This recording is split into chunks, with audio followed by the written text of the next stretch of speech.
ભાવનગર શહેરના કુંભારવાડા વિસ્તારમાં જર્જરિત નાળાથી રહીશો અને વાહન ચાલકો પરેશાન। ભાવનગર શહેરના કુંભારવાડા વિસ્તારમાં આવેલું નાળું લાંબા સમયથી જર્જરિત સ્થિતિમાં છે। નાળાના કાંઠા તૂટી ગયા છે અને રોડ પર દરરોજ ભારે વાહનો પસાર થાય છે, જેના કારણે અહીં કોઈપણ સમયે અકસ્માત થવાની શક્યતા છે। રહીશો અને રસ્તાથી પસાર થતા લોકો આ નાળાને સતત જોખમરૂપ માનતા આવ્યા છે। સ્થાનિક લોકો તંત્રને ઘણી વખત રજૂઆત કરી ચૂક્યા છે અને નાળાની મરામત માટે અનુરોધ કર્યો છે, પરંતુ હજી સુધી કોઈ અસરકારક પગલાં લેવામાં આવ્યા નથી।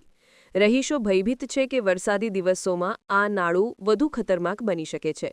વાહન ચાલકો ખાસ કરીને સાવધાનીથી રસ્તો પસાર કરે છે। લોકોનું માનવું છે કે જો તંત્ર ઝડપથી પગલાં ન ભરે તો અહીં મોટી દુર્ઘટના સર્જાઈ શકે છે। આ જર્જરિત નાળું શહેરની લાઇફલાઇન માર્ગોમાંનું એક છે, પરંતુ તેની હાલત લોકોને નિયમિત જોખમમાં મૂકી રહી છે। હવે તાત્કાલિક ધોરણે નાળાનું કામ શરૂ થતાં કોંગ્રેસ અને બીજેપીના કાર્યકર્તાઓ સામસામે આવી તું મેં કરવા લાગ્યા।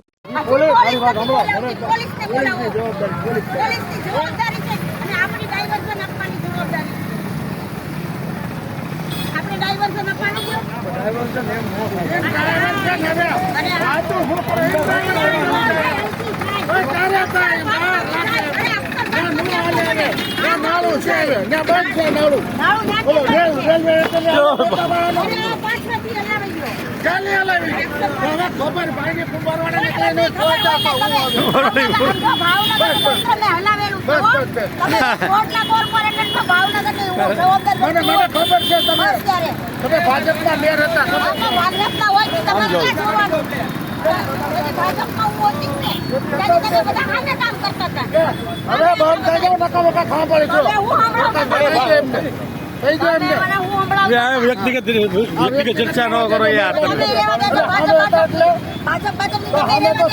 અમે નથી ગયા